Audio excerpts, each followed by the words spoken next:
Hello and welcome back to My Xbox and Me Extra episode 10.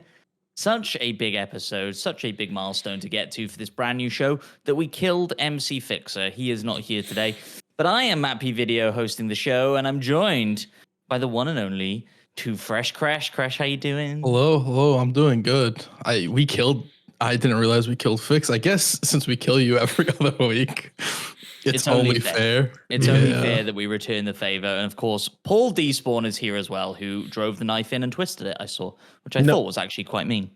I have an alibi. How dare you? I was not there. You can't prove a thing. None of us were there, in fact, because we were all playing Dragon's Dogma 2, which is what we're here to talk about today. But before we get into that, remember to subscribe to the YouTube channel and go check out the Baldur's Gate 3 My D&D Let's Play series that we've been doing, where we've been role-playing the characters that we're playing in Baldur's Gate. It's a lot of fun. The last episode, the Halcyon Heist Part 2, did we save Halcyon? You'll have to go check it out to find out. Or maybe just watch next week's episode where we hopefully will save Halcyon. Because so you just ruined it now. Spoilers. You just spoil it. Yeah. Matt, you know you're supposed to say spoiler at the beginning, not at the end. Yeah. We had this conversation. I don't think he knows that. Does he not? I mean, I think what we've learned is Matt does not know when you give spoiler warnings. Okay. One time. Well, I can't even remember what it was I'd spoiled, but nobody cared. Suicide Squad. It was Suicide Squad. Nobody cared. Two people cared. Halcyon Heist. I mean, more people probably care about that than Suicide Squad, if we're going to be real. Yeah, okay, I believe that. For sure. And if you want to catch the next episode, you can do so on YouTube at My Xbox and Me, or indeed on twitch.tv/My Xbox and Me, I guess. I'm not a Twitch guy. I don't know how that works. Nailed it. That was correct. Yeah. Make sure you subscribe to the YouTube channel, hit the notification bell, you'll be notified when we go live. And of course, your feedback is always welcome. We've done 3 episodes of My D&D now. We've done 10 episodes of My Xbox and Me Extra. Let us know what you think of it in the Discord, in the My Xbox and Me Discord, or comment on the YouTube videos, and we will take that feedback on board. We always do. We've talked about it before, about dropping segments of the show, and then people have gone, no, please don't drop that segment. It's like, well, you never told us in the first place that you liked the segment, then we talked about dropping it, and now you're up in arms about it. Then we'll keep the segment in. Matt. But you never told us in the first place. So tell us in the first place. Tell us what you like, tell us what you don't. We'll change the show for you. But without further ado, I think we get into topic. We don't really do topic of the show on Extra, do we? No, we just kind of talk about what we've been playing, I guess. Well, here it is. Topic of the show. Should you, dear listener, buy Dragon's Dogma 2?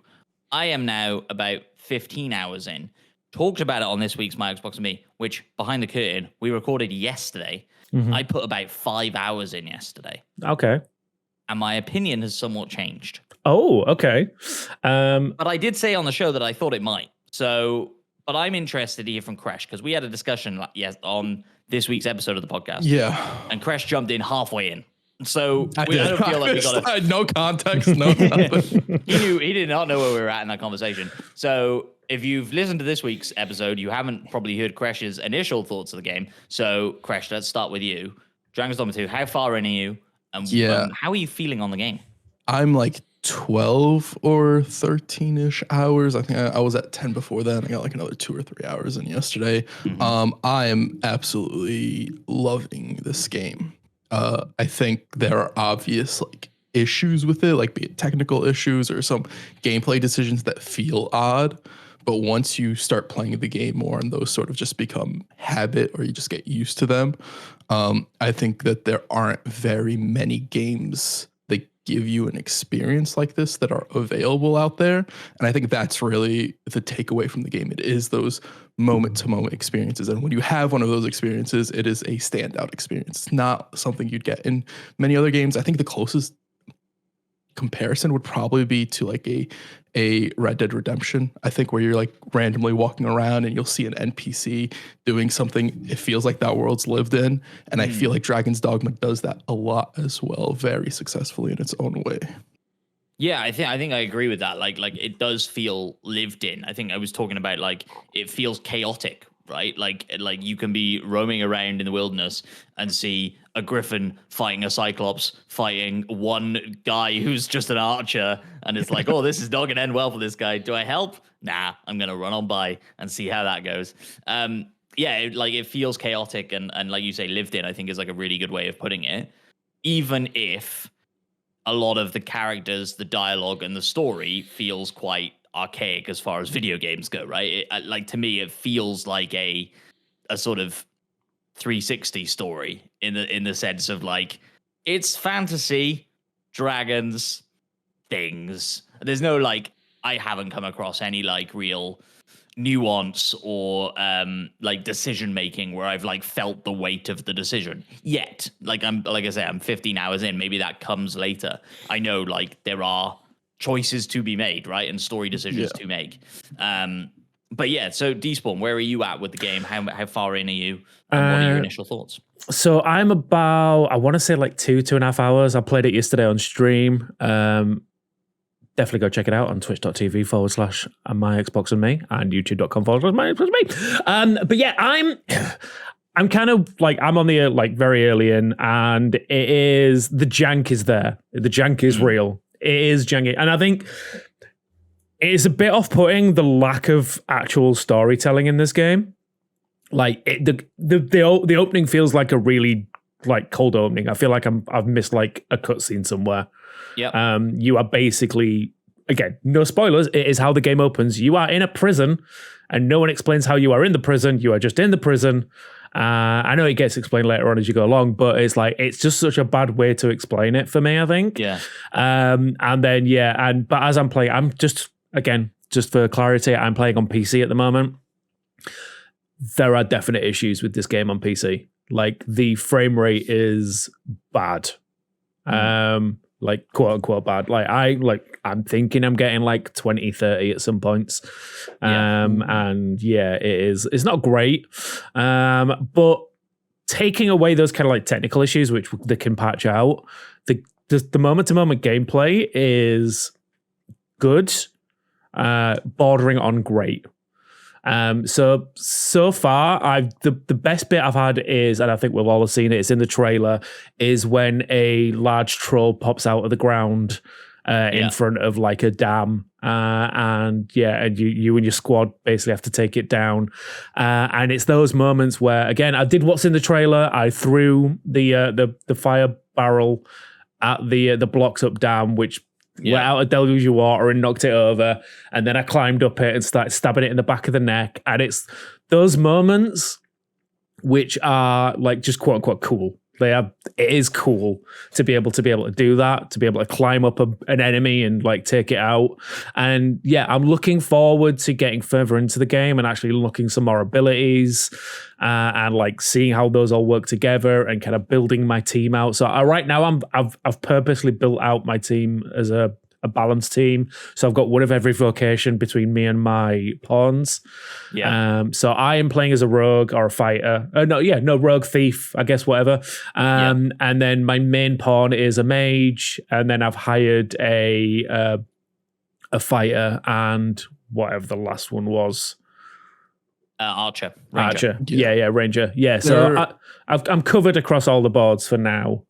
Yeah, because there are also more vocations than those that you can unlock throughout the game. I know you can say. When you said it, you thought it was good, bordering on great. I think that's where the great comes in. When you start unlocking those other vocations, or you just start leveling up through your one, and you start getting new abilities, and then like that's when it becomes really good. Like you talk about like climbing up a troll and stabbing in the back of the neck. I now have an ability where I can basically like blink teleport while stabbing. So I will like blink teleport up to a troll's eye, stab him in the eye, and then like hang there with a spear. Like it's fucking sick. Like pulling off that stuff is like so fucking fun. Or like fighting giant flying creatures and like holding on and going like, I don't know if I've got enough stamina to get through whatever they're doing right now as they sort of fly and are going to do some sort of ground pound. Those are the moments where you go, wow, this game is doing stuff that, all right, you've kind of seen in Shadow of the Colossus or Monster Hunter even, right? But like there is something about that chaos of this world that makes it just so much more fun. Like that initial troll fight that you're talking about that's in the trailers. I think there's your party of pawns. There's also like 4 or 5 other NPCs involved in that fight. And the scale of those fights feels so much fun, right? Like some of the monster fights that are scripted in the game are brilliant in that sense, and some of the unscripted ones that just happen to be brilliant. I was gonna say there's a lot of unscripted moments because I had a moment where I walked out of a cave. It's the middle of the night. I'm like, I need to find the campsite. I need to get back to town or whatever. And a Minotaur just pops up out of nowhere. Yeah. And it feels like this narratively epic moment for like me and my crew of people. There is no script. There is no actual story going on. I was just exploring a random cave. There was nothing. Yeah. There was no actual story being told, but there was this sort of adventure experience that I walked away with that I think was really impressive. And if the game can keep doing that through the rest of that, my time in it, I would be more than happy with that. I think that alone is enough, even through those technical difficulties. I think that alone is enough for me to keep playing the game. Yeah, I like it too. And like the often what will happen in those situations as well is another crew of 4 will show up of like well-balanced party. That's something I like wish was in this game is like that'll often happen. You'll run across crews of 4 people that look like a well-balanced party. There'll be like a fighter, a mage, and a ranger and a whatever. Mm-hmm. And you will get into fights and they will help and stuff. Even like there are some like bandit camps that will attack you. There's like crew of 4 well-balanced teams that will attack you. But if somebody helps you like that, then there's no option to interact with that crew after, right? You can talk to them and they'll give you some generic line of get out of my face, dude, or whatever. Yeah, exactly. There's no. I wish there was like some sort of then like, oh, like we need to haggle over the parts of this monster or something. Like I want to feel like you're adventuring in this world as well. Which would kind of counter the you are the arisen, you are the chosen one. I'm kind of like, why are these other dudes out and around? Like, what's going on? Like, nobody seems to reference the fact that there are other adventurers out there, but then you'll bump into them and they'll be around. I guess there's like the vocation guild, so it's assumed that there are other adventurers around, but I don't know, it feels weird. And because pawns are these like interdimensional, multi-dimensional beings. They feel very separate to that as well. It's not like I can hire these other adventurers that are coming around because I'd rather have them than a pawn for some reason. So yeah, that's one of those things that like, you're right, the world does feel very lived in, but there are those gaps where I'm like, oh, it would be nice to like bring this in, right? And make this feel like a part of the world. The gaps really like become apparent whenever you're talking to an NPC. I think NPCs are probably like the most aside from pawns and the way they interact, and they'll go on adventures, they'll come back and they'll be like, oh, I found a chest over here while they're exploring with you, even if it's not your own pawn. Like, I was on an adventure with another person and I found a chest or I found an item or whatever the case is. And I think that's really cool. They'll become quest guides for you and stuff like that. But when you're talking about anything other than the pawns in your group, I think that's where it sort of starts to falter for me and it becomes a little bit uninteresting. In talking to people, even like some of the story NPCs that I've run into so far, they just feel lackluster, be it voice acting, be it their purpose, be it whatever the case is. They just don't feel like where I talked about the world being lived in. It feels like they're very much so NPCs with a very short script and don't have a lot to do. Yeah, I kind of, and like I felt the opposite in a very specific circumstance. There's a quest line you do for an elf archer quite early on. It's a side quest, so you could miss it or skip it. And I felt like that was really good. Like that was fleshed out. Like this is a guy who has a family and a society, and he has like a ranking in that society, and that's important. And if again feels lived in, right? Like he takes you to that place, so you speak the language, like all these things that like make it feel immersive. But then in the same breath, on your way there, you're gonna get into a fight with a troll with a bunch of people that you can't talk to. Like these things of like. Yeah, exactly. It feels lived in, and at the same time, kind of feels retro as far as video games go, in the way it's made up. And then, like you say, if they're not tied to a quest, they're the most generic. The shopkeepers, like, nobody's got any personality or difference in them. You know, like, it just feels a bit old school in that sense. I think. Where I wish it felt more, like you say, natural. Yeah, I think everything feels like the way I'm at the moment, especially like early on, it definitely feels very much like everything's there to serve a purpose rather than to tell a story. It's very much like the shopkeeper is there to be a shopkeeper. Don't expect anything else from them. Your quest givers are there to give the line that they need to give and then move on with their day. Nothing is there to kind of expand the world. It's there to expand the A to B, as it were. And it's like, I think that's what's stopping it being great for me right now at the moment, is it's very much, it feels, like you said before, it feels like a 360 era game that is just, it looks prettier. That's it. But that doesn't make it bad. It just the technical doesn't. achievement is obviously there, right? Of the scales of the battles and these things you just couldn't do on 360. Yeah. But yeah, so then obviously I think we probably need to touch on the controversy, which I know we talked about in the main My Xbox and Me episode. But Crash, like, how are you feeling on that? Have you, after however many hours you put in, 12, 13, have you come across the microtransactions and been tempted by them? And do you think that's a good or bad thing? I don't as a more general term, I think it's a bad thing. I don't think microtransactions like these necessarily need to be in games, especially this game. I do know there was some conversations where people were assuming that the game was designed around having these microtransactions, but from my understanding, this is very much so how the first Dragon's Dogma was as well, with teleporting and the traveling and management and all that stuff being relevant to how you play the game. So with that in mind, I don't think it really bothers me because it doesn't feel like they went out of their way to add the microtransactions. They're just kind of there. Yeah. On top of that, I don't think the microtransactions, even if you buy them, drastically change your experience that much, other than being able to hire higher level pawns, which I think does yourself a disservice, because I do think the experience and the difficulty that you'll have earlier on in the game is very well worth playing the game that way, as opposed to I'm going to go and hire level 30 pawn because I can. I do think that would be a disservice to the player. So I'm not really too bothered by it. I also think it's a very Capcom thing, which we did say yesterday. Overall, I don't think the microtransactions are worth doing at all if you're playing this game. I think you will do yourself a disservice with any of the microtransactions.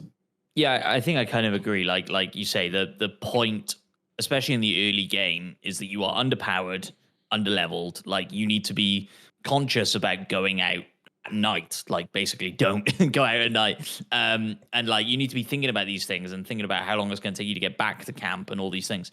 And having, infinite fairy stones that you can fast travel to waypoints would certainly do away with that aspect of the game. And it is something that I found frustrating, like not like worrying about how many fairy stones I've got. I think I've used one. And so yeah, I'm hoarding them a little bit. I think I've probably got 6 or 7. So it's not like, 15 hours of play, 6 or 7, getting one every couple of hours maybe. It's not like they're that scarce maybe. But it's the classic thing of getting the rocket launcher and saving all the rocket launcher ammo for the big boss that never comes, right? Yeah. Classic video game resource management. I'm going to end the game with 100 of them. I know I am, So, yeah, I agree. I don't think that they're that egregious. I think the fact that, is this Capcom's first $70 game? I think it is. I'm going to be honest. It's not a $70 game. Is it not? No, this game was it was 50. Well, I don't know about exchange rate, but it was like £50 on Steam. Just straight up? £53 something. But you got it on, you got it with the Humble Bundle sale. Nope. Is that with that included? Nope. Oh. Nope, I just got it straight direct through Steam. It's to be fair, I bought the premium edition just to see the difference. And yeah, that was like 62. So it's cheaper. But I don't know if I'm sure it's been marketed and sort of sold as a $70 game. It's a $70 game. Okay. Okay, fine. UK exchange rate. Yeah, it's $70. I guess so, maybe. But anyway, I think I agree with Crash in the sense that, like, whilst I don't really feel, I think it's been blown out of proportion for Dragon's Dogma, right? Like, microtransactions for changing your character's appearance and stuff like that. Those resources in the game are not expensive. You can get them, it'll be fine, you'll be fine. You can't change your character's name, I've noticed. You can change their appearance, but you can't change their name, which is, by the by, they're not selling that, so it doesn't matter.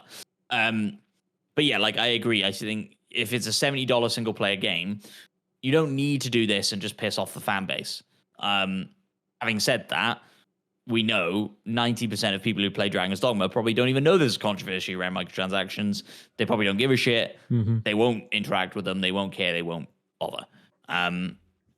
So yeah, I agree. I think it's been blown out of proportion, but it is that slippery slope of, well, if Dragon's Dogma 2 sells really well, and if the microtransactions make Capcom money, you're just gonna keep edging towards that point where it does become an issue, where it does become a problem in Dragon's Dogma 3 or whatever the next thing is. Yeah, I think it sets a bit of a dangerous precedent. How do you feel about it, Paul? Only a couple of hours in, have you even seen them? Like, yesterday I had to go into the menus and find them because I was like, I want to see what it's like. So I've seen them in the Steam store, and I've seen what's available. I actually, because I looked at, because I was obviously thinking about which version to buy, like the normal version or the premium edition, and I worked out how much you get for getting the premium edition, and it's like, yeah, it works out. You get a nice deal on it. Sure. But so I got the premium version, and the only thing I've used out of that premium version so far is I think I got like a level 9 pawn, just because, why not? I'll try it out. Sure. But it didn't have any major effect on my playtime because I was like level 5, 6 at the time anyway. So yeah, just a couple of extra levels, and by that point I'm already level 9 again now as well, so I've caught up to them. And it does a quick, I think it does a pretty cool thing in the fact that, like, we'll talk about the gameplay and the experience. I'll get to the DLC and stuff in a second. But, like, I like how your hired pawns don't level up. So you have to keep looking at changing them anyway. Yes. So, like, you're going to do yourself a detriment. Like. Oh, really? Yeah, okay. Initially, I didn't like that idea. I wanted my party and I wanted to run with my party. That's fair. But then, yeah, there is something quite nice about swapping them out and getting better ones and just having them be expendable. That sounds so weird and bad. Yeah. But like, you've got your main pawn. That's where your like connection is, and I like that. And I'm willing to give them some equipment and stuff like that. But yeah, I like. Oh, they're my pack mule. Constantly swapping them out. I also like you can summon your friend's pawn, and I summoned my friend's pawn, and then I switched out their weapon and gave them a better weapon because I'm like, I don't care. They end up keeping the weapon when the pawn goes back to the person. I'm like, they can have the weapon upgrade. That's cool. I'm not using that class or whatever. Yeah. A little gift for the person, but also there is that attachment if you go that route as well to summon your friend's pawns as opposed to random pawns if it fits within your party, obviously. Yeah, that's a nice idea. Cool.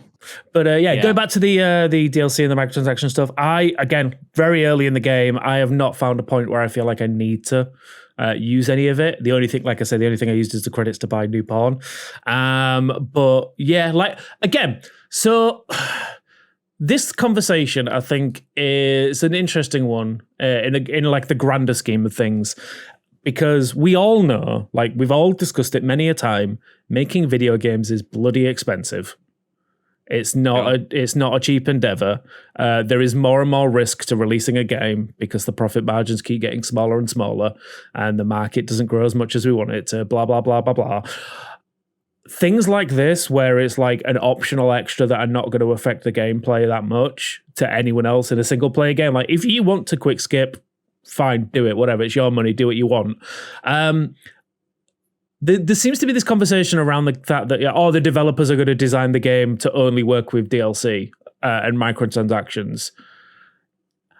Do we honestly think that the general day-to-day developer is the kind of person that would do that? Like, yeah, the CEO might want that, the shareholders might want that, but do we think that the developers en masse are going to be like, we want to make a game that is only playable with microtransactions? They want to make a game that is the best game possible.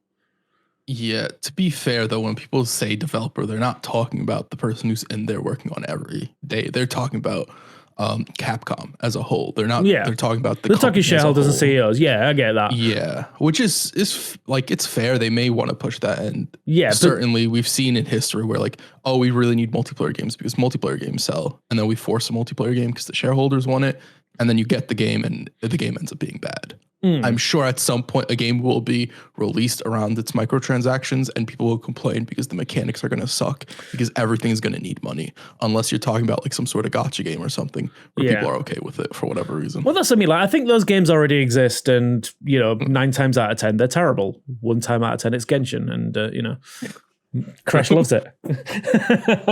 But I genuinely don't think like that we're gonna get anywhere near anytime soon. We're gonna get developers actively developing their games to be reliant on these things, and I think they are an optional extra that are gonna help games survive and thrive in these kind of markets where like the margin for error is getting smaller and smaller.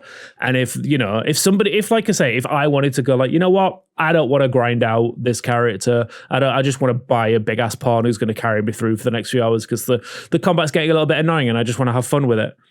Fine, I've got that option to do it. And again, we've seen it. Capcom, this is not new to them. Resident Evil, they've done it on theirs before. And yeah, I don't think this is going to stop. Like I said, I've got no problems as long as it is things that do not affect if it doesn't affect a multiplayer game and it doesn't affect the core experience, then put as many microtransactions in there as you want to keep your game afloat. I don't know, man. For me, it's everybody chases the next big money making thing, right? Yeah. Like when Fortnite comes out and does incredibly well, everybody's like, "Fuck, how do we do that? How do we build the Fortnite?" And not everybody, obviously, but you know, a lot of the industry will chase the next big money making thing. And so if Capcom come out next week, which I don't think they will, and I don't think this will happen, but go, "Oh fuck, we've made $3 million on selling fairy stones to people," then I could see an Assassin's Creed start selling microtransactions. They already do. They do. Yeah, they already They do. sell XP, Well, but not fast travel, but XP. No. But you also don't. I get what you're saying, but like those things are already being sold and they've been sold for a long time. They've been sold probably since, I don't want to say the PS3 generation, but definitely the PS4 and Xbox One generation. Here's my question. But like, do you like? So maybe this is really cynical, right? But I've been playing for 15 hours, Dragon's Dogma 2. I have 2 fast travel points. I have one in my inventory that I can put down somewhere. They are far apart, and like when I'm going out on quests and stuff, I'm traveling for in-game days to get to those quests. Is that designed that way to be like, hey, this is a more enticing thing now because you can't buy an unlimited amount. Like I'd agree with you if they let you just keep buying them, but like you get like the one purchase in the store, you get however many you get for buying it in the store, and that's it. They don't like let you keep buying them. So I don't think the design is around that. I'm pretty sure everything in the store is just pre-order bonuses, bonuses and limited edition bonuses for the most part. Yeah. So in the store, there is with the pre-order bonus and the premium edition bonus, you get one of like everything. And I think in the market, like in the DLC store, you can buy like an extra 4 of the credit packs and things like that. But yeah, it's not like unlimited. You can't just keep buying them. But yeah. I'm going to say my big question for you guys, I guess it's a bit of a loaded one, but what would you prefer? Optional DLC in all of your games, or an increase in the core price across the board? Optional DLC. As long as like, if the optional DLC isn't like a core game feature, because like honestly, we're talking about this. When we were talking about Like a Dragon, we should have had this conversation even more so, because that game sold its whole entire New Game Plus as DLC. Yeah. So like if we're really talking about it, like that conversation should have been happening. And I think that's more of a core feature than anything you get in Dragon's Dogma 2 as DLC. Yeah. Yeah, I think the truth is in the next 5 years, we see both. I think we see an increase in this kind of stuff, selling, like you say, it's been happening for a long time now. But but I think we just see more and more and more of it. And I think we do see a core price increase. And it's probably about 5 years out, I reckon. Yeah, I mean, to be fair, we already does it. GTA does it. I mean, GTA is going to do a price increase, but I don't think people will be following GTA. GTA could charge. GTA is such a cheat code because GTA could charge $100. I don't think it would affect sales that much. I agree. But I do think people would follow it, rightly or wrongly. It may backfire on them, but I think people will follow it. Yeah, that's fair. I do think it would backfire. I don't know if there's many companies that can sell I agree a game at $100 and get people to buy them. Maybe like one of the sports games, just because those fans are like fanatic and they like those games for whatever reason, and they're already going to drop $400 on the game. It's mad though, isn't it? If you get to a point where the console is $350 or $450 and then you're charging $100 for a game, like, I mean, that's kind of where we're at the moment. Like, you got to remember, when this generation launched, the first thing that PlayStation tried to do was, did, because it is the standard for them now, is bump the price from $60 to $70 for all their games. Yeah. So, the price increase is coming, and technically it's here. I think it's going to get worse. Not worse, but I think it's going to, because I genuinely think that we are getting a good deal on all our gaming. Yeah. The amount of gameplay we get nowadays, like the AAA market specifically anyway, the amount of gameplay we get for our $70, $60, like look at it like a Dragon. I put 90 plus hours into that. Yeah. Final Fantasy, 100 hours.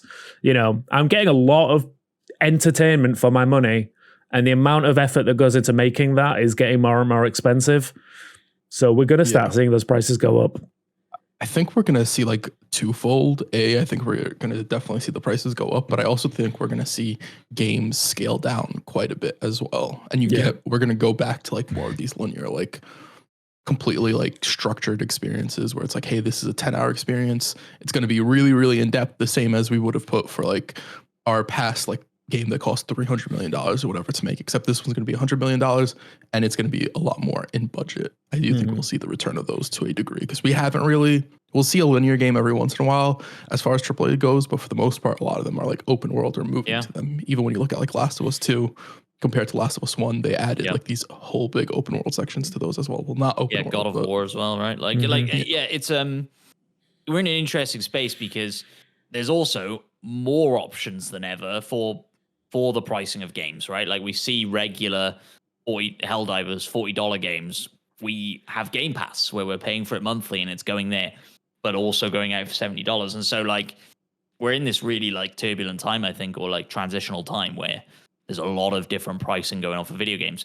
Which brings us quite nicely into, should you buy Dragon's Dogma 2 at, let's assume it's $70 for everybody, and there are no sales on right now. Crash, do you think people should buy this game? And I guess like sort of what gamer should buy this game? If you like X and Y, you're probably going to love Dragon's Dogma 2. I'm going to say yes. I think yes, this game, if you like fancy games, I think this is worth it. I think if you like a mix, I want to say Souls, but I don't think, because like the difficulty, I want to say Souls, but this game is nothing like Souls. So I don't think that fits. I don't know what other experience I would put this. I think if you like fancy games, I think this is definitely something you should look into. If you like RPGs, I think it's definitely if you should look into. I don't know if there's an exact game that I would say like if you like said game, this game fits that for you, because I think this does a lot of unique stuff that is very fun but particular to this game. Yeah. Despawn? I don't know. This one's a hard one for me because right now I'm leaning towards no, but only it depends where you're playing it, I think. If you are a PC gamer, no, wait. Hold off. Wait for patches. I will say I'm playing on PC and I haven't had frame drops or anything unless I'm in a big city. I've been absolutely fine. Yeah. Fair. Okay. But my personal experience right now is very much like I am pushing through because I'm enjoying this step-by-step experience. But if you let's put it this way, if you are the kind of gamer that cares about frame rate and graphical fidelity and all that kind of stuff, hold off. Wait. But if you are, like I say, if you are a fantasy fan, look who's joined us. Oh, is this becoming a regular thing on the My Xbox Me podcast? A mid podcast joining. I just wanted to ruin the setup for these Dear Mr. SMO episode, bitches. Unbelievable. This freaking guy. Out, right? Yeah, I could definitely cut that part out. Yeah. So hold on. Here we go. Despawn, you're back in on Should You Buy Dragon's Dogma. Ready? 3, 2, 1. I hope Fix never escapes that boot. But yeah, no, it's weird. Yeah, no is my answer. But it's with a big asterisk. If you can look past all the graphical and like technical issues, and yeah, honestly, some of the dated gameplay design, there is a ton of fun experience to be had here. And if you don't care about all that like issues, then go for it. But right now, I would say wait for a deal because I feel like we're going to get one sooner rather than later. Yeah, that's almost where I am as well. Like, I think it's easy to get caught up in the zeitgeist of like people playing this game and like loving it, and you're seeing all the TikToks and da da da da da. You got to remember, this is a single player game. If you're still busy with, Baldur's Gate or Rebirth or like Infinite Wealth, and you're going to hold off to the summer, I think you're likely to see a sort of Steam summer sale. Maybe get 10% off or 20% off this game. As we sort of get towards the end of the year, I think then it's a no-brainer. Right now, like, I'm having some significant frame rate issues on Xbox Series X in big cities, like you said, Crash. Not interestingly in combat. Like that, it really is technically good in the open world and in combat. It is the kind of mundane cities that cause issues for the game, which is interesting. I think they came out with a statement that said it was the NPCs and how sort of like free they are to do sort of whatever they want. That sort of causes it's very big on CPU apparently. Yeah, exactly. We chatted a little bit about it before you jumped on the podcast yesterday. And that's exactly what it seems like. So again, just go on your murder spree. Say again, sorry. People are planning murder sprees. Just go on a murder spree. You'll be fine. Murder crazy. Everybody in the town. But yeah, like I was saying, so I think like if you can wait 3-4 months and get this game on sale when they've patched out all those technical issues, then I think it's an absolute no-brainer. But like $70 is a lot of money, right? And like if you're a busy person who can't sink a weekend into this thing, then I think you're probably gonna have more fun spending some of that money on like a Helldivers or even Infinite Wealth or something like that maybe. I don't know, but I think if you like Shadow of the Colossus and you've been looking for a game on that scale, there's something here for you. If you like Skyrim, there's something here for you. Not in the story aspect. Like I think Skyrim blows this out of the water as far as story, but as far as the open world, the chaos, the fantasy wish fulfillment, I think there's something here for you. Yeah, I'd agree. Crash, you think Skyrim's story shit? I don't like Skyrim's story at all. Wow. I think the world's cool. I think the actual story of I think it's horrible. Even when I first played it, I think it's absolutely like atrocious story. The main path. Fair enough. I think a lot of the stuff you're saying about this, about like the dragon and all that stuff, I think it applies to like Skyrim's main story as well. Yeah, which isn't it's not necessarily a negative. I don't think it's a deciding factor in either game if you play them. I just don't think it's particularly like. Oh, I think it is. Do not play this game for the story. Do not play Dragon's Dogma for the story. 100%. Do you not think you're going into like classic BioWare era territory? This is not like a Dragon Age Origins kind of like story thing. But yeah, the story is there as an excuse to attack things and climb trolls. Yeah, that's the interesting thing, right? When you're talking about fantasy, the most recent things that come to mind are like Baldur's Gate or Dragon Age, I think. And like, I would not put it in that camp. No. Either of those camps. And so, yeah, I'd say go watch some reviews, obviously, listen to more podcasts and stuff. $70 is a lot of money nowadays. And so be sure that you're making the right purchase because, and like I said, I do think the first 10 hours of the game will put a lot of people off. And so if you think that might be you, it might be worth waiting. Yeah. If you do play it, don't play a mage. I love my time as a mage, but mages are like a very slow start until you get those first 2 or 3 upgrades, like class upgrades. I think mages are kind of a little bit on the rougher side. I do wish there was a way to level up the vocations without playing them. Like I'd pay currency. I'd like, I don't know what else I could do. Don't say that. You'll get a DLC soon. We got them. We have a hook for them. I didn't mean real currency. Okay. I also feel like the economy of the game is fucked. Like I don't understand why some things are really, really expensive and some things are really, really cheap. But whatever, that's a whole different thing. How many gold for a grape? What? Yeah, exactly. Like what is going on? I think money's I think the scaling on that's just weird. Where it shouldn't, like, the value you get off of whatever gold you have shouldn't be as high as it does because it makes everything seem significantly worse than it is. Yeah. Yeah. But also, like, buying a round of drinks is like 2,000 gold. Sleeping somewhere is 1,000 gold. That's wild. 20,000. Who knew? 20. You knew apparently. What kind of game are you playing? Come on, now. Got to do the research sometimes. These things. You got to do the research. You know what I mean? You know, we are consummate professionals for science. So I would also say, if just as a gameplay tip at the beginning, in fact, 2 tips for you. 1, gameplay tip: make sure at least one of you or your pawn is a ranged character, because. Don't do what I did, where you are a thief, a rogue, or whatever, and have no ranged attacks, and then the first main fight you get into is with a couple of flying harpies. Yeah, not the best move. And then, secondly, if you are thinking of waiting, have a look at Humble. In their March, so when it comes up at the end of this month, they are doing a deal where you can get 20% off Dragon's Dogma if you are a Humble subscriber. Dragon's Dogma 2 or Dragon's Dogma 1? 2.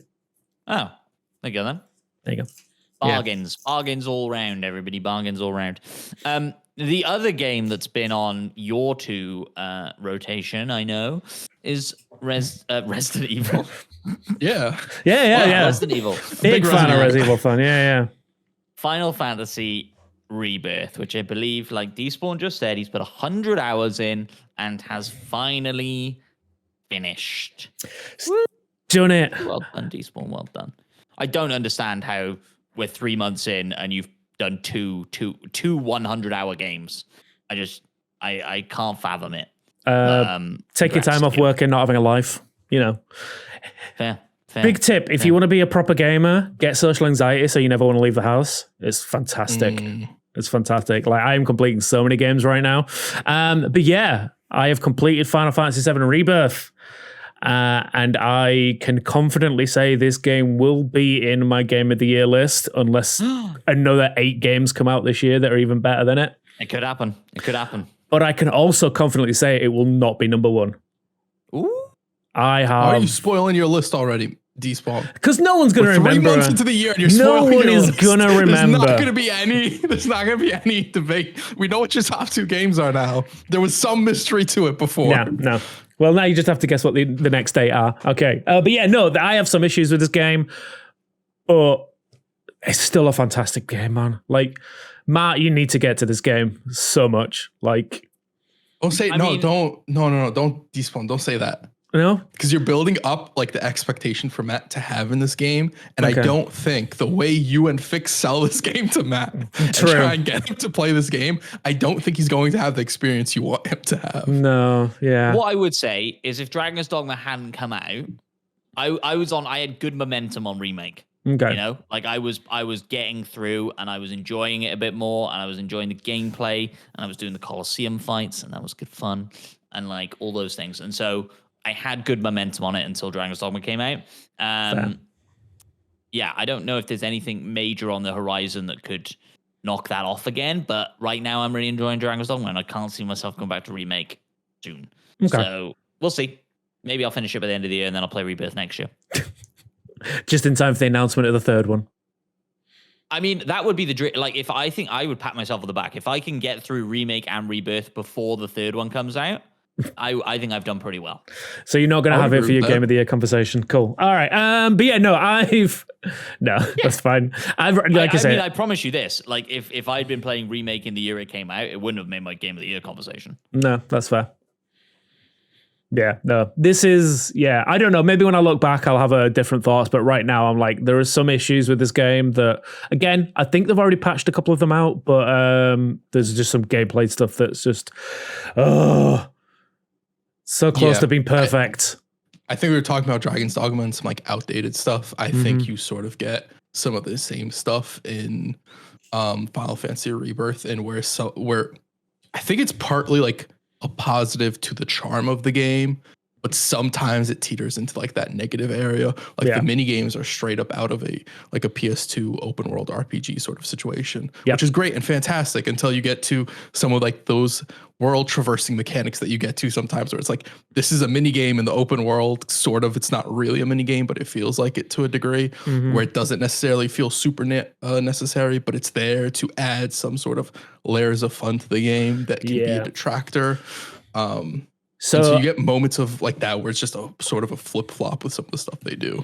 Yeah, it's definitely a kind of a leftover of trying to appease to that classic experience.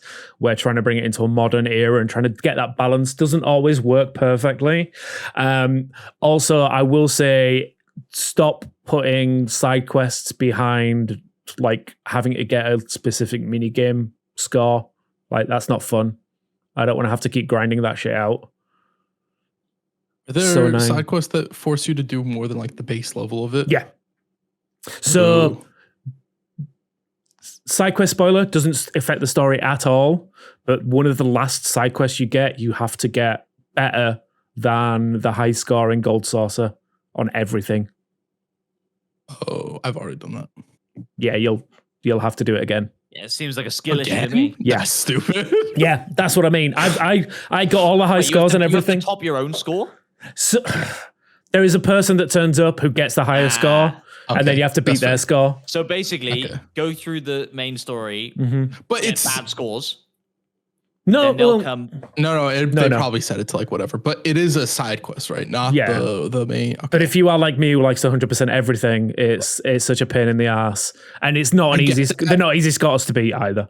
Yeah, like they're not. That. You have to like perfect everything pretty much. Can you be mad at the game for that? Yeah, that sounds like a skill issue where you're struggling to beat that high score. I will fly to New York and hit you with a pizza. I guess you have to. Might enjoy that. Yeah. Stretch goal. Record it. Yeah, stretch goal. Content, innit? Hashtag content. But yeah, no, so like 100 hours to 100% it. Crash, how many hours in are you? I'm like 60 or 70. I stopped checking it. I should be around that point. I'm like at chapter 11-ish, I think, towards the end of chapter 11 or the end of chapter 12. I kind of stopped paying attention to the chapters I'm on when I do the open world bits. Have you unlocked a bunch of extra side quests in all the locations yet? Yes. Yeah, then you're chapter 12. Yeah, okay. Chapter 12. That's where I'm at. So yeah, I've enjoyed the game a lot. I do think I would generally echo Despawn sentiments. I don't know if there's any more worse stuff the deeper you get. I like it. I like it a lot. I think the combat is almost perfect. I think I would argue that it is perfect. I think it improved on the first one, and I already enjoyed the first one, except they sort of took some of the shortfallings of the first one, like air combat in the first one, depending on who you played as, could have been very, very rough. Whereas this one, characters that it would have been rough in the past, they added sort of options based on who you have on your team and running synergy with them to sort of deal with some of those options. On top of that, they sort of buffed up some of the characters that were weaker. Like, I didn't like Aerith in the first one, and I didn't like her at first in the second one until you get the one that buffs up her normal attacks, and all of a sudden Aerith becomes an interesting character to play as. Barret overall is a lot of small improvements on all the characters, which I think was really, really cool. Yuffie, I don't remember if they changed Yuffie much from the DLC. I can't recall. I don't think they really touched her. Cloud was fun. You have an automatic dash with Cloud now. Like, overall, I think a lot of the improvements are really, really good, and sort of some of the holdbacks are stuff that they introduced for this game. So I would assume that hopefully those get fixed for the third part. And then overall, you have like a really amazing game in the third part, right? Yeah, that's it. Yeah. It is wild, isn't it, that they took a game from, when did Final Fantasy VII come out? 97. 97, and turned it into a 300-hour trilogy. Well, 140 hours so far. Yeah. The first game's only 40 hours. It's not massive. Yeah. But yeah. But then, do you not assume the third game will be bigger again? I don't know. Maybe not. I'm going to be honest. I could see them going both ways. I could see them either using the open world that they've created here and expanding on all of, like, making it a bit denser and giving us more stuff to do, or I could see them just like doubling down story beats and making like a really good end story that's a bit more linear. Because again, I'm not going to spoil the story for anyone, but the way that this game ends, it can lean really well into having a perfect, like, just like, going straight into a story. So back into like the Final Fantasy VII remake approach. Yeah. So you have that like shorter, more dense, where there is some sort of there's side quests and stuff like that, but it's not as it's within the path that you're on rather than being like you jump back and forwards kind of thing. Like I feel like it could work both ways, and I think they've set it up perfectly to be able to do so. And I guess like we'll find out in 4 years. Do you think 4 years? Well, yeah, it's been like 4 years between these two. So like remake came out in 2020. Time flies, doesn't it? Mm-hmm. That's crazy. It doesn't feel like it came out in 20. Wow. No. Yeah. Time does really fly. doesn't. Absolutely. That's crazy. Yeah. That's I don't like wild. that you told me that at all. No. We're all old, baby. Yeah. Speaking of being old, terrible segue, just awful. Assassin's Creed Jade. Oh, we're going into the news, by the way, everybody. That's what's happening here. Assassin's Creed Jade is reportedly delayed to 2025 amid recent Tencent pivot. Crash, do you know anything about this? I know nothing about this. Tell me all about it. Yeah, so Tencent is switching out of supporting Western mobile games apparently and going for more mobile games in their own territories and IPs that they own, so that they can get a bigger cut of their profit, because big corporation wants big money and more money. So this isn't being made in-house in Ubisoft, which I thought was surprising because I didn't know that was the case, but I'm 100% sure that info was out there the whole time. I wouldn't be surprised if it was. So they're pulling off developers from that game and moving them on to another game. And I don't know how I feel about this. I don't really care, I guess. Were either of you excited for Assassin's Creed Jade? No. This was the Japanese Assassin's Creed game, right? China. This is China. So the one you're thinking of is Assassin's Creed Codename Red. Oh, Red, yeah. Yeah, Code Red is that one, which is going to be the ninja one. I don't care because it was the mobile game. And it's like, okay, sure. Although it wasn't it Assassin's Creed, I want to say it was called Freedom Cry, which was PSP. And then I think it went to mobile. And was actually quite good. The 2D one? That's what you're talking about, right? No, I'm not. It was a PSP exclusive. I think Was it the one with the female expansion to protagonist? 3. No. That was I don't know then. I might be wrong. I thought it was like Civil War, Black Slavery story. Yeah, but that was a female protagonist. No, was there's it? a male protagonist. I'm looking at the trailer right now. Yeah. Oh, never mind. I'm thinking of a different game then. Crash is one of those guys on Twitter who's like, females in video games are ugly, and I know which one you're thinking of, but wait. That's crazy. Where do we jump from where we were to that? Because you thought it was an ugly female protagonist, and it just turned out. No, to be an ugly guy. I'm thinking. No, I'm thinking of an actual game. I think it's like Liberty, Assassin's Creed joking. Liberty, or whatever I'm that joking. is. The Assassin's Creed 3. I just want to clarify that. We're having fun. Here. Yeah. Despawn, do you care about Assassin's Creed Jade? Oh, so little. Yeah, cool. Yeah, Love that no, first. it's very much like you say, like mobile gaming isn't for me. Like again, I've got xCloud. If I want to play a game on my mobile, I'm playing Persona 3. Not a 2D platformer. So yeah, it's every Xbox game is a mobile game. Good point. Exactly. Despawn. Well done. Thank you. Look, nailed it. Look at that. Look at me making a point. But yeah, no, it's not really my cup of tea. Like, I'm not like here for a mobile Assassin's Creed game. Cool that it exists or may exist in the future now that Tencent have decided to pull devs from it. I'm sure it'll come out at some point. Oh yeah. I mean, we're not getting an Assassin's Creed game this year, or are we? No, I don't think so. Because I don't- Red is the next one, and that's 2025 is Yeah. the release date. I think it's in early 2025. I don't know if that's like rumored or it's like confirmed, Really? but I think it's early 2025. Yeah. Do you think they shift from? Hasn't every Assassin's Creed game ever come out in like November, October time? Yeah, but we're not getting an Assassin's Creed game this year, are we? So you think they shifted to earlier next year? I think I want to be surprised. I would assume that they stick to the holiday release schedule. Maybe I'm wrong. Do you think Assassin's Creed needs to release only in the holiday release schedule? I would reckon that Assassin's Creed can release whenever, and it'd be fine. I don't think so. I don't know. Maybe it doesn't matter. I could be. Let me also just clarify. I could be absolutely wrong about the early early 2025, but I recall reading somewhere that it was early 2025. Yeah, that I'm could just be also, somebody's you know, own comments. if the rumors are true and GTA 6 moves to early 2025, which I think is probably very likely, although it may be late 2025, everything will get out of the way anyway, won't it? So, What do you mean early 20? We're not going to. There's no way we get GTA 6 this year. No. early 2025. They already Yeah, I confirmed don't it as think 2025. Oh, did they not? I thought they confirmed it for 2024. Nope, 2025. Okay, then it'll move to 2026. We might get delayed to early 2026. Yeah. I think I think that's likely as well. Also, Okay. just to confirm, there was a recent leak and it looked like they were aiming for a fall 2024 for Codename Red. Okay. So, So maybe yeah, it is this year. makes sense. Maybe. We will see. We will see. Next news story is that Bandai Namco has provided another look at Dragon's Ball Sparking Zero. Again, Crash, you're going to have to take this one. What the fuck is this?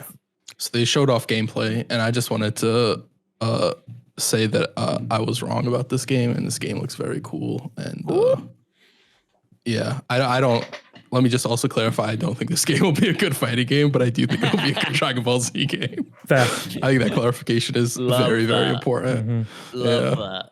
Well, speaking of a game that might look good but might be bad, Resident Evil 9 will apparently be open world, as a leaker suggests. This one comes from Eurogamer and says Resident Evil 9 is reportedly being developed as an open world game. Pop-ups, I can't read the thing. And according to a noted leaker, Dusk Gotham, who said the following: Capcom's improvements to the RE engine when developing open world experiences like Dragon's Dogma 2.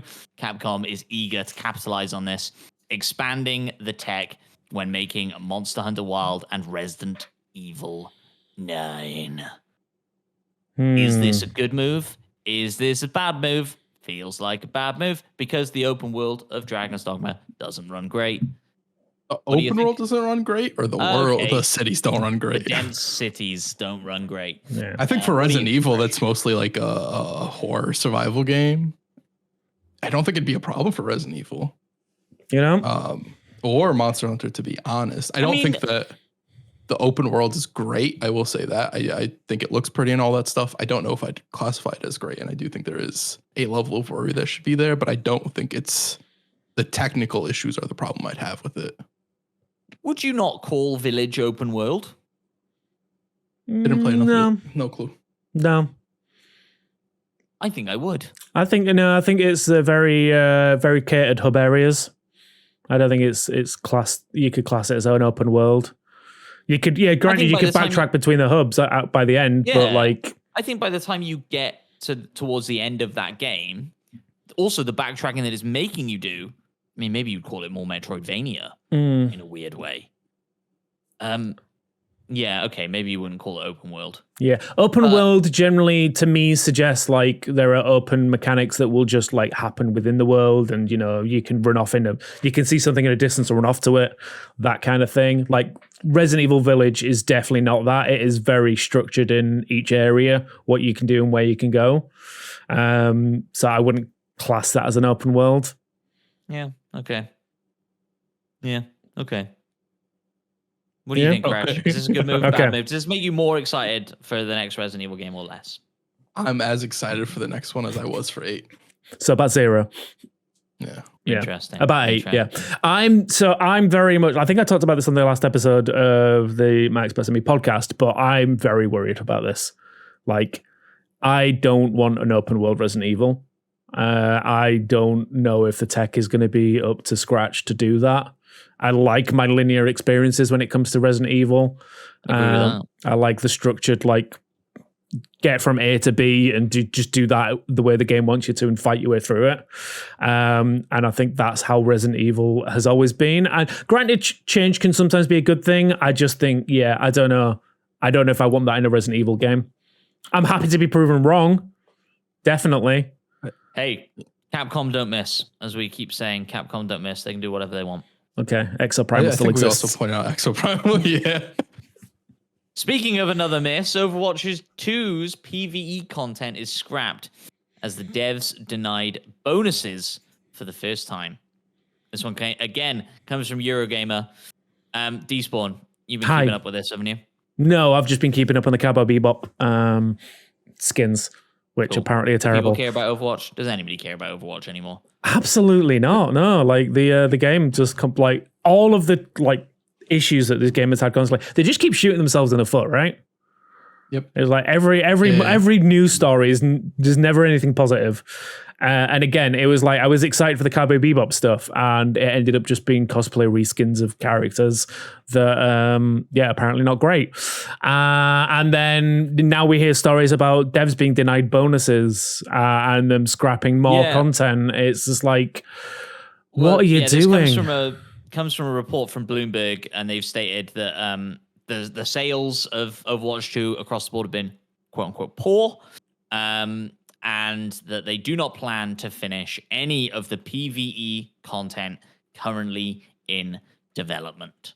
Go on, Crash. I will say, I do think that this is, unfortunately, probably the best case for the game.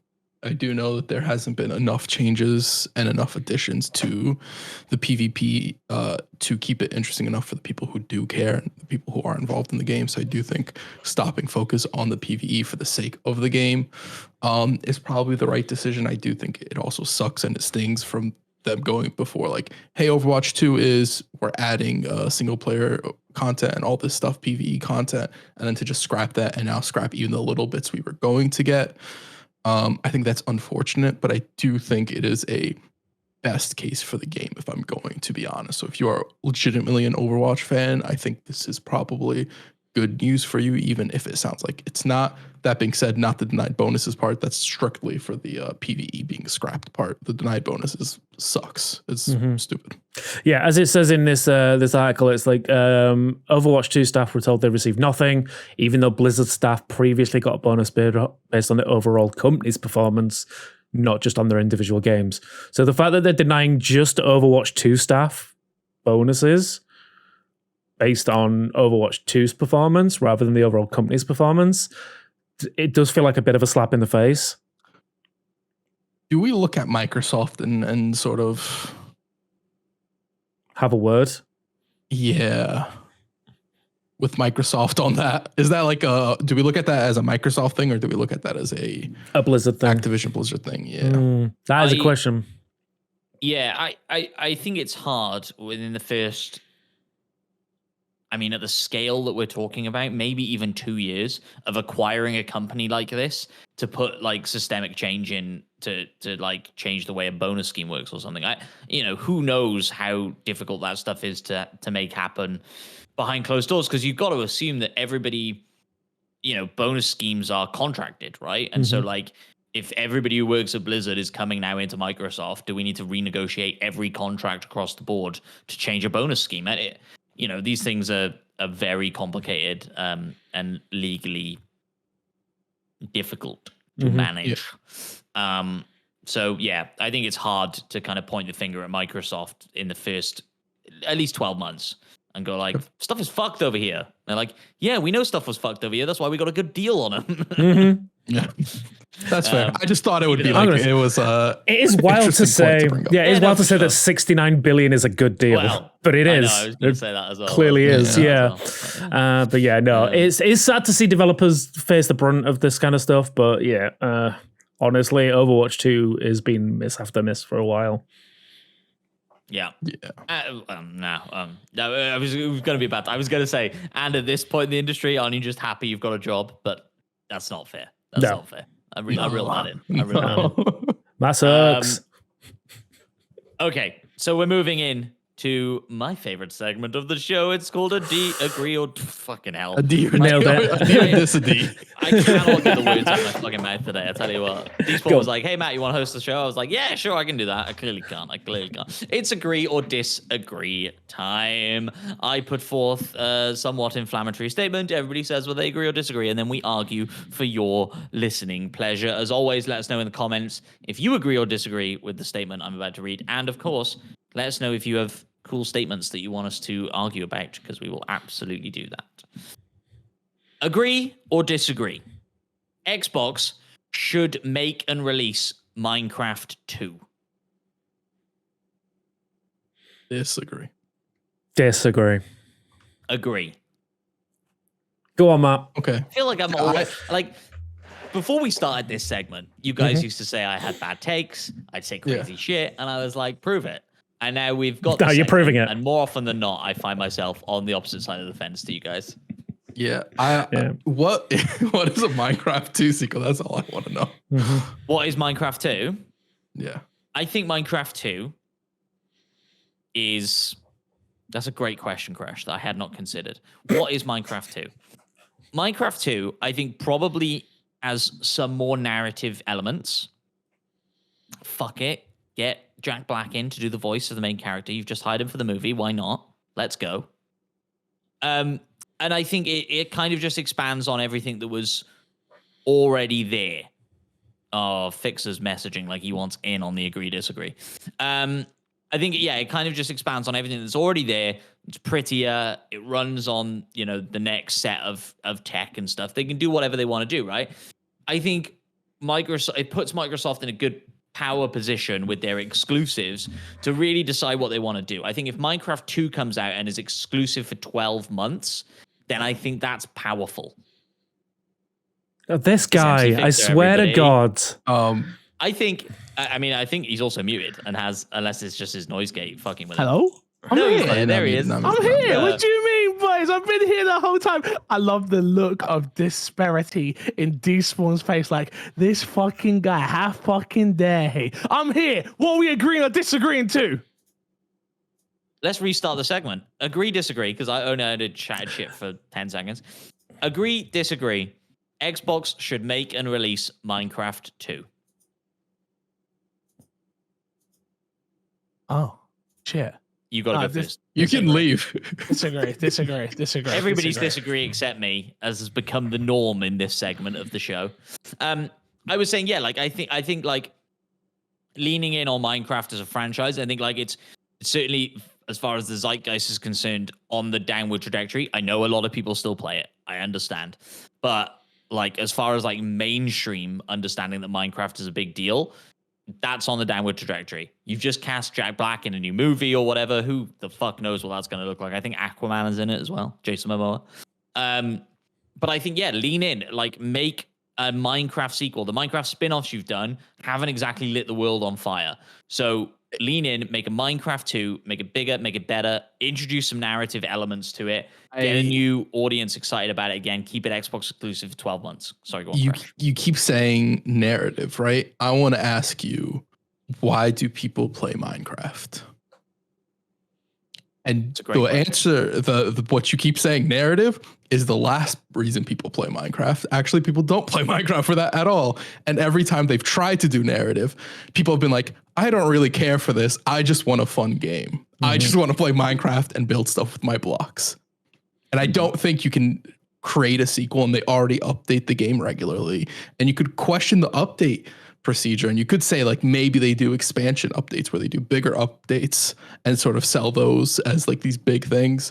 I don't think a sequel would work for Minecraft, and I don't know how many people would jump into a sequel for Minecraft. So my thing, especially for this, and you kind of covered it on it, there's a downward trajectory. How downward do you think that's going to be if you start fracturing the audience? If you give them a Minecraft 2 that is lore heavy and all this kind of story stuff, there's going to be a big part of that community that'll be like, I don't want that. I just want to, like I said, like Crash says, I just want to go build things with my blocks. I'll just stay on Minecraft 1. So Minecraft 1 will lose a ton of players because there'll be some people going to Minecraft 2, but there won't be enough going to Minecraft 2 for it to be a hit. In my eyes, anyway. I think you hit the nail on the head. I think the other thing is we already seen this with a certain game called Overwatch. When you don't market something appropriately when it's the exact same thing, why would anybody care? And you lose all the steam and all the fanfare and all of the hype out of what you've built, right? Destiny was supposed to be Destiny. And then you see what they've done with Destiny 2, and obviously we know how that works as publisher-based, right? Minecraft doesn't need to change. It doesn't need...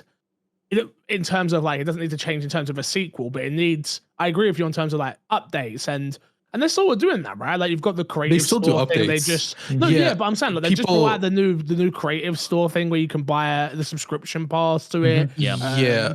But as far why as with a sequel, you don't need a sequel. Yeah, as far as like with the updates and stuff like that, I do know people have had issues with there not being enough and them giving you choices, and it's like, why not include all that stuff? Because it would be cool. You make enough money off Minecraft, et cetera, and that's a whole different conversation. But I do think one thing, the fanfare aspect, like the mods are huge in Minecraft. People will continually replay Minecraft by adding new mods and essentially creating new games out of it. Yeah.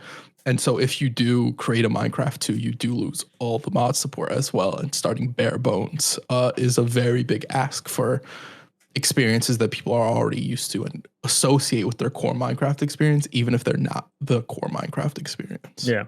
What like middle ground?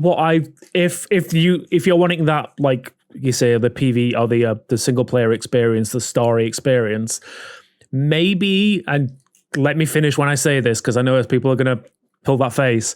Maybe go the COD route of having a hub. There it is. There's the face. Having a hub where you have the Minecraft experience, but if you want a single player thing, it's linked into like a thing on the main hub, on the main opening screen. If you want the single player thing, launch Netflix and play Minecraft Story. True. You got it. You have the story. You're right. You're right. People forget it exists and it's stupid and it's dumb and most people don't like it. I don't want to say it's stupid and dumb. I've never played it. It's good. It's fun. Okay, I played it. It's stupid and dumb. Oh, okay, there you go. It's got Patton Oswalt in it. What can you not love it? I kind of agree with that. I think maybe it's not Minecraft 2, but it is Minecraft universe or some nonsense, right? And you pull in all the Minecraft games. And I agree with you, Despawn. I think that's a great idea of going, and I think I pulled you onto my side by you pitching that idea. By sort of making this hub where you go, hey, Minecraft Story is over here, and Minecraft Classic is here, and online Minecraft is here, and Battle Royale Minecraft is here. I just want to point out, Despawn pulled you over to our side. You didn't pull Despawn over to your side. Because your point is a sequel. You can't change it now. You want to launch a sequel. Listen. We talked about making this segment shorter, and you all well and truly kicked the shit out of me there. So I think that is agree, disagree. Let us know in the comments below whether or not you agree or disagree. Should Minecraft 2 be being made, happening? Is it a thing that we need in our lives? Guys, I got a new segment for the podcast. Oh, shit. I went to a boot sale this morning, hence why I'm not on the podcast. Yeah. I bought an Xbox 360. Why? How much did I pay for this Xbox 360? Okay, no, that's great. That's great. Does it work? Oh, no, haven't tested it. Did it come with any cables? Only one. And this will tell you what type of Xbox it is. Oh, it's the VGA cable. Oh, that SCART one. Yeah, the SCART. Okay. Nice. Okay. The old VGA SCART.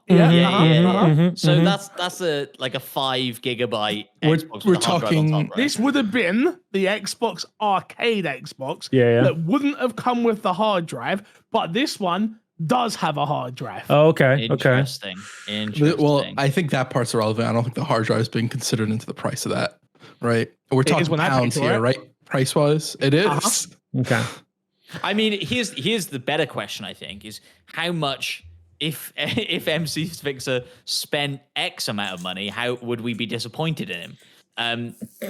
Because I think it's quite low, monetary wise, especially at a car boot sale. I'd be upset if you spent more than a tenner on that. Okay. I think 10 was where I was leaning towards as well with that.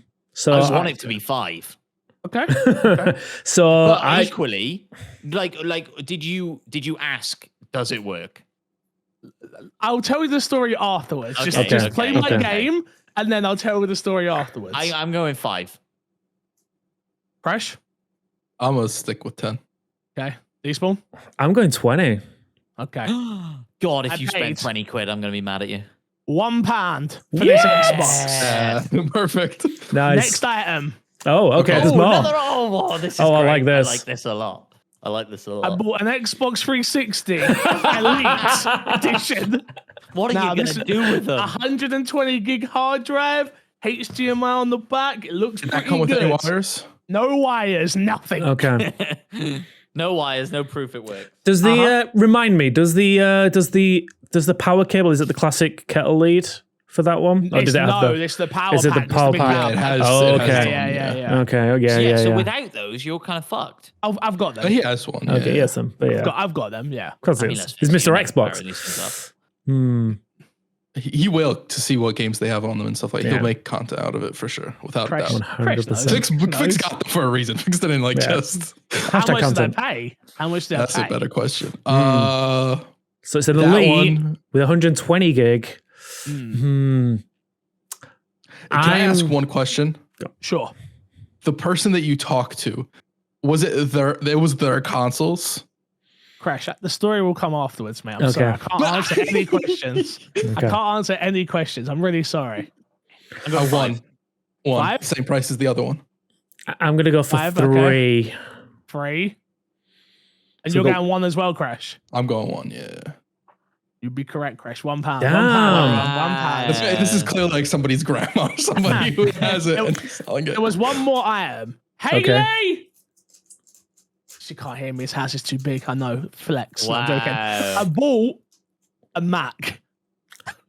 Yeah. You know, like An the iMac. big, the old Yeah, big yeah. Macs? Yeah. I saw your picture. Oh, okay. So you saw it. Okay. Yeah.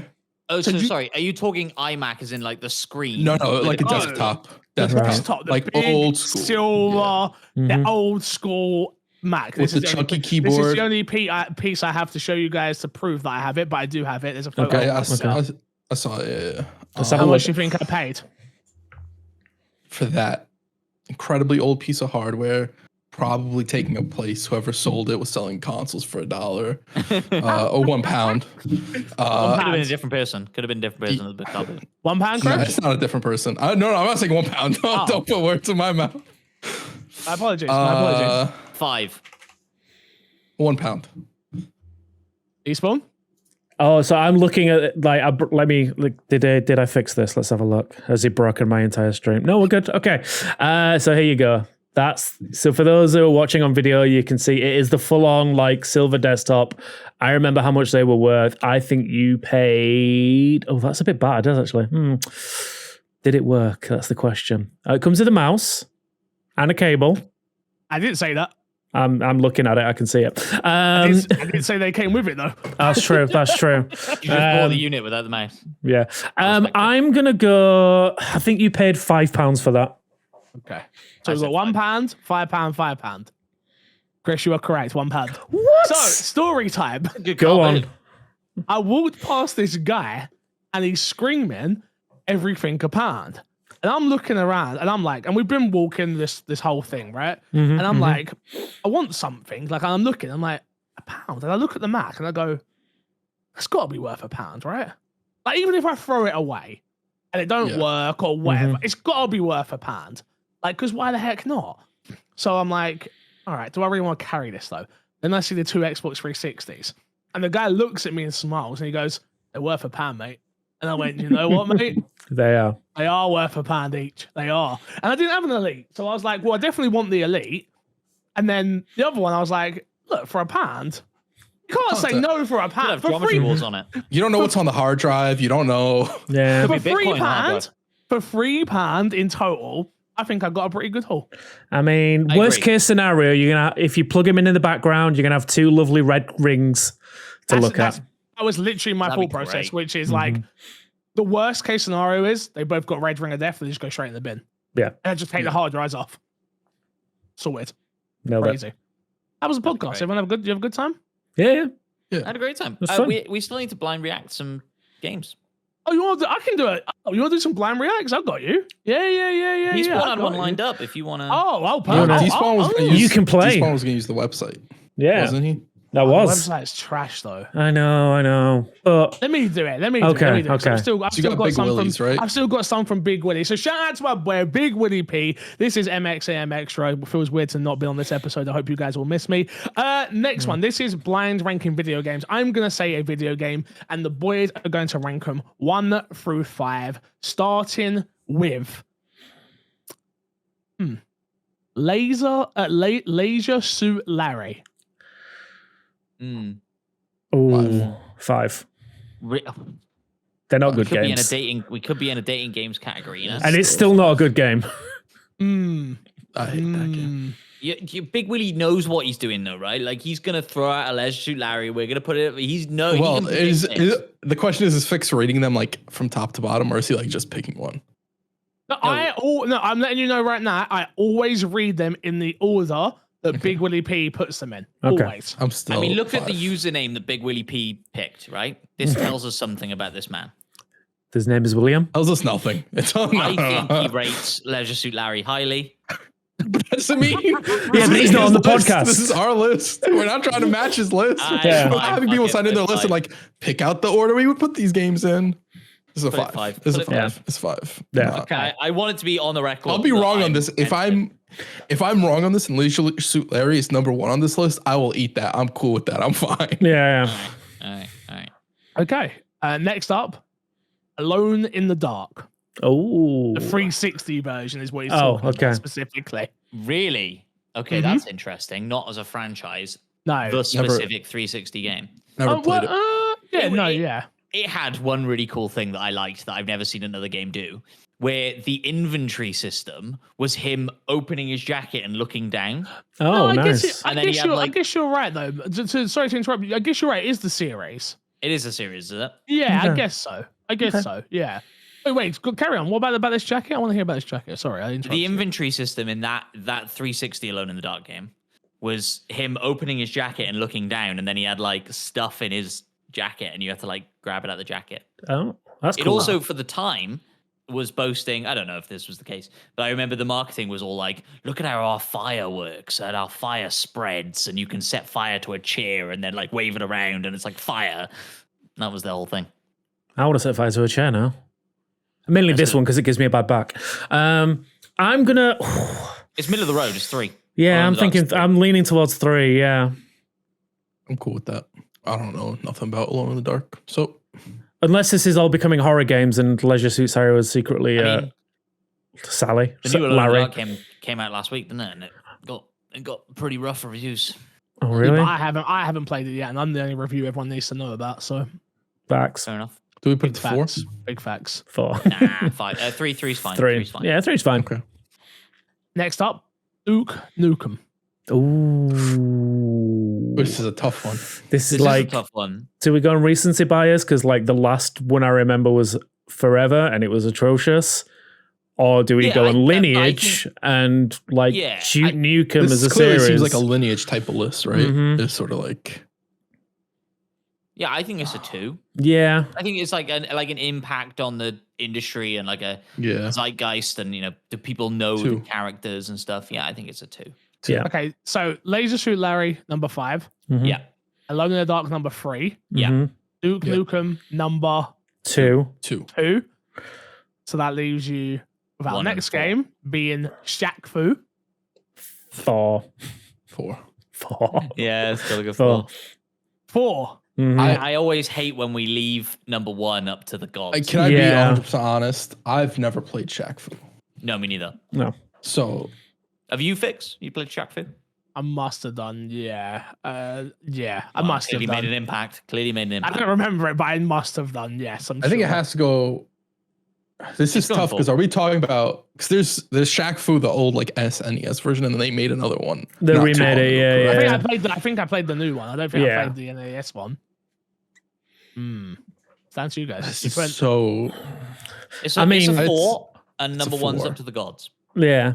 it's a 4. Number 1's up to the gods. Mhm. Okay, so what is it? Leisure. Leisure Suit. Leisure Suit Larry, thank you. Leisure Suit Larry, number 5. Shaq Fu, number 4. Alone in the Dark, number 3. Duke Nukem, number 2.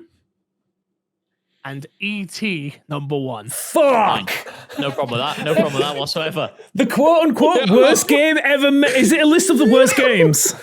The quote of the thing was worst games of all time. Oh, we nailed it then. Yeah, I mean, I think so. Because if you're going to Like- put the worst at the top, then it is ET, because it calls No, the video game wrong crash way of round, 19 guys. Wrong way round. E.T. should have been at the bottom. Really? If it's Yeah, the it's worst the games, worst games. And Yeah, but ET is by far the worst game. BT Is is number 1. yeah, and technically Duke Nukem Forever is one of the worst games. So okay, I see how you're saying it. Yeah, I think Alone in it the should have Dark. been like very specific games because I think that's what that list was meant Yeah, for. yeah. I think you did a good job. Thanks. I don't think you could have done much better. Alone in the Dark, I guess.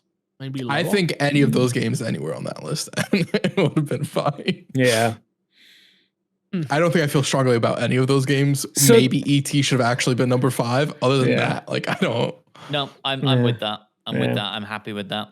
And with that, we will plug, and get ourselves out of here. Fix, what have you got to plug? Go to a boot sale close to you guys, because I had a ball. We bought some donuts. We bought some game consoles that probably don't work, and I missed the podcast, which I don't usually do, but yeah, I'm here. To be fair, it's kind of we had the discussion yesterday. We wanted to talk about Dragon's Dogma, which you haven't played, and I wanted to get it done nice and early. So Yeah. we figured it out. Yeah, It was all good. Yeah. Despawn had a heart attack twice, but that's fine. It's fine. I knew it was going to Motherfucker. upset him. I knew it was going to upset him. When I was in the car, I said to Haley, I said, don't say anything. I'm just going to piss off Despawn real quick. And then I saw you still live. So I was like, I want to come and be here. I miss you guys. Don't piss me off again. Yeah. Yeah, I'm sorry. I'm sorry. Yeah. This That's one's my gonna plan. cut your part out completely. It's just going to edit it all out. I wasn't even here. The ending we never did. We never finished. Agree or disagree. We never did any of that. It's gonna All cut. been a dream. It's gonna cut to a Curb Your Enthusiasm. They all died. Kind of cold ending. But yeah, that's my plug. Despawn, what you got to plug? I'm going to plug the 12-hour stream coming up next month, just because I want people to get excited for it. April 27th, 12 hours of these 4 idiots playing video games, doing community shenanigans, eating these god-awful beans. There they are. I need to buy I got some my beans. beans. I need to Yeah. buy some beans. Oh, Also- I got beans. Hey, I got my- beans. Also, other spoiler of what I also got, Where I have a question for you, Despawn. Go. Where did you get them? at the internet. But like where? The Yeah, thing you I'm gotta about, link this, dude. You gotta the link thing this. I'm literally about to show now are the beans. The beans are No, the thing Amazon. you're about to show This, I'm going to let me get it Yeah, right the in there. Hot sauce. There is a Yeah, that. website called streetfighterhotsauce.com, I think. And I got them in there, and they came in like 3 days. Go treat yourself. Interesting. They got 3 packs to choose from as well. I went with pack number 1, which is the Giles Patriot Inferno, Ryu's Dragon Blaze, and Dalsim's Mystic Serenity. Were any of the that sounds fun, hot right? sauces Akuma? I don't remember. It's is Akuma in Street Fighter 2? It is Street Fighter 2 specific. Wow, you're the fighting game fan. But yes, 12-hour stream. Come check us out at the end of next month. 27th, we will be posting it about all over the socials. We have got a lot of plans. We are trying to raise some ton of money so we can do some cool stuff for the channel and bring you even better content. If that's even Content. possible, who knows? Crash, what you plugging? Monday. It'll be tomorrow after you see this because it'll be out on Sunday, but it's Mondays, and if you watch it after Monday, then it'll already be up there. The my Xbox and me, my D&D and me, continuing our Baldur's Gate playthrough, continuing the Halson heist. That'll be going on Mondays until who knows how long, maybe forever. Maybe we never stop it. Who knows? I mean, it is Baldur's Gate, so It never ends. Yeah, maybe it just keeps going. Tune in to check that out or check out the VODs. We do have the last couple of episodes up there. They've been a good time. I think I've enjoyed every single episode we've done a lot, to be honest. I think it's been a lot of fun. Some amnesia here and there, but that's a story for another time. Go check them out. It was all a dream. Yeah, no, It it's is- been good. it is chaos, and we are making more progress than I thought we would, and it feels more cohesive than I thought it would. I agree. It all works better than I thought it would. Not that I didn't think it would work well, but it is just, it's great. It's really good. Agreed. That's it from us this week. This was episode 10 of My Xbox and Me Extra. As always, we're after your feedback. Go join the My Xbox and Me Discord. Leave comments on the YouTube. It helps us out so much. We love you, and we will see you all tomorrow for the House in Heist Part 3. Deuces.